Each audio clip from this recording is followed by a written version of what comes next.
student, in this video we are going to talk about the free body diagram, which is very important topic in the physics to understand the dynamics and one of the favorite question for the examination point of view. So let's start. As the name suggests, free body diagram, it means what? That you have to imagine if body is free, what kind of forces acting on it. So the free body diagram, this is also called a force diagram because it will give you a diagram to visualize what are the different forces acting on it in any given condition. So what this tell you? It help us to understand and identify and visualize all the forces acting on any object and what will be the effect.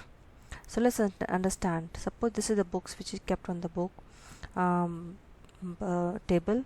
So as you can see here, if it is in resting stage, it means what kind of forces acting on it. There will be two kind of forces. Suppose if I want to make a free body diagram for this, you make a separate diagram. So in this system there are two body, one is book, one is table.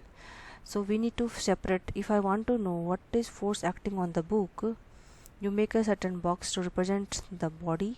So this is for book, so weight will always act in the downward direction, and since it was kept on a table, which apply the normal reaction on this body. So since they are in same magnitude and directions, they cancel, and that's why it is in resting position. So let's take some more example what we see in everyday.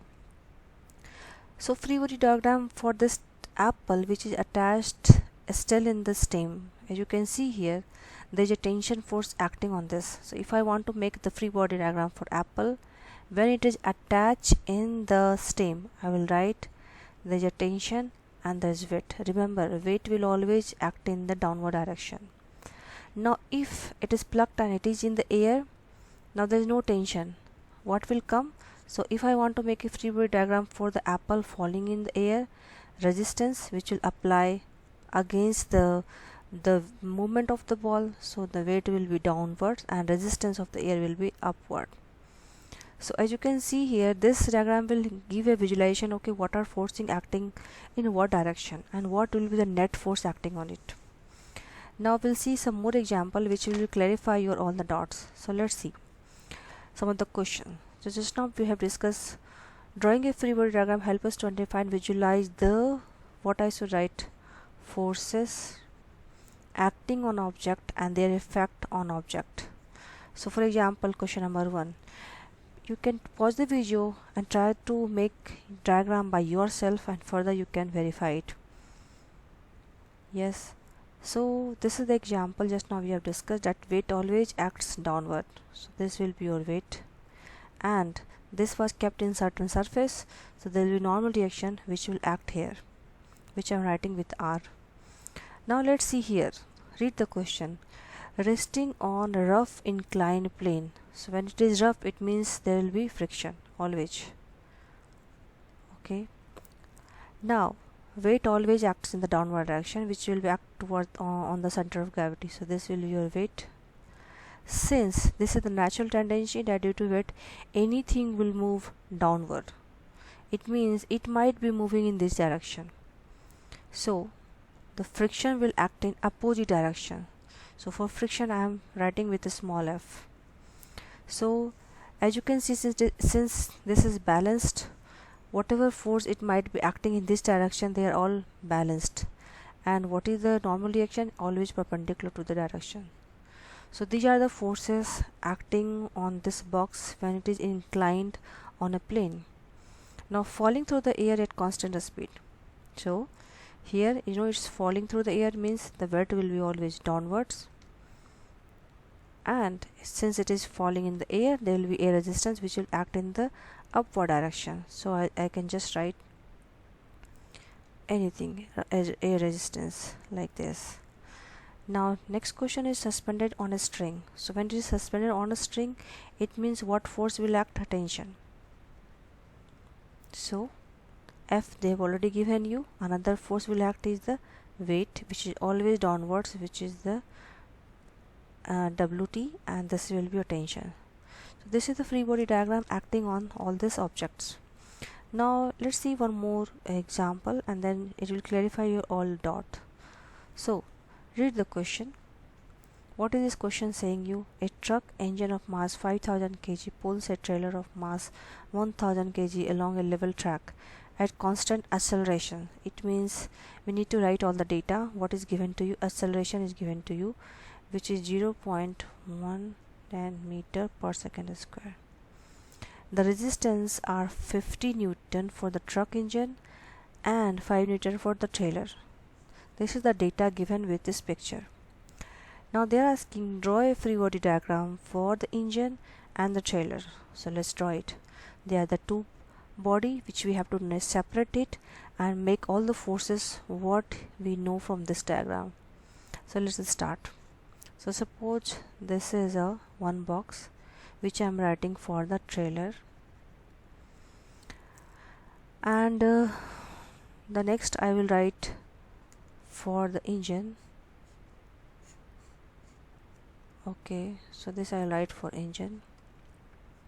Now if you look this diagram very clearly, what they are saying that the trailer is attached to the engine, so there might be a force which is here in the tow bar, so this will be a tension. So the tension is here. Since it is moving in this direction toward the right hand side, this is the side of movement. Okay, this is the right side with the movement directions. I should write movement direction. It means the net force would act in this direction. So since tension is here, it is moving in this direction, so the friction which I am writing with a small f and t acting to the left hand side. So there is no other force acting on this from this question. Now let's focus on the engine. This data all they have given to you, that forward thrust acting on it. So when they say forward thrust by engine, what does it mean? Don't be confused. This is not your resultant force or net force. This is the force which is applied by the engine. Applied by engine by consuming fuels. Okay. So suppose if this engine is pushing forward 100 Newton, but it is not going to move with the same 100 Newton, because there will be some other forces will acting on this like friction, tension, so we have to minus all of them. So now if you think about this is the friction, it is moving this direction, so obviously friction will act on this direction. So F engine. Now tension is between the trailer and the engine, so tension will be in this direction. Clear? So our first part is clear, that we have drawn the free body diagram for trailer as well as engine. I hope this is clear. Now there's no more forces you can see left over. This is the only force, and this will give you visualization. Okay, what are forces acting on the left and right, and what will be the net force? Let's come back to the question B1. Calculate the tension in connecting bar between the engine and the trailer. What they are asking? Tension. Do we know tension? No. Do we know friction and trailer? Yes. So what is this data? This is your 5 Newton. What is this? This is your 50 Newton. Okay. So basically I need to figure out what is the tension. So if we focus on the trailer, okay, I'm solving this part B1. Look at the trailer. Okay, for trailer, the force acting to the right hand side is T. Force acting to the left hand side is your friction, which will be equal to the F net, or you can say resultant force. Yes, which will be equal to mass of trailer and acceleration. Do we know acceleration? Yes, we know. This is data given to you. So if I now want to know T will be your what? It will be your MA plus FT. What is the mass? They have given you that it is 1000. What is the acceleration? 0.1 plus what is the tension? 5 Newton. So it will be how much? 105 Newton. This is the tension acting between the trailer and the engine. Now let's talk about this part 2, forward thrust exerted by engine. So second part. Now look at this diagram on engine.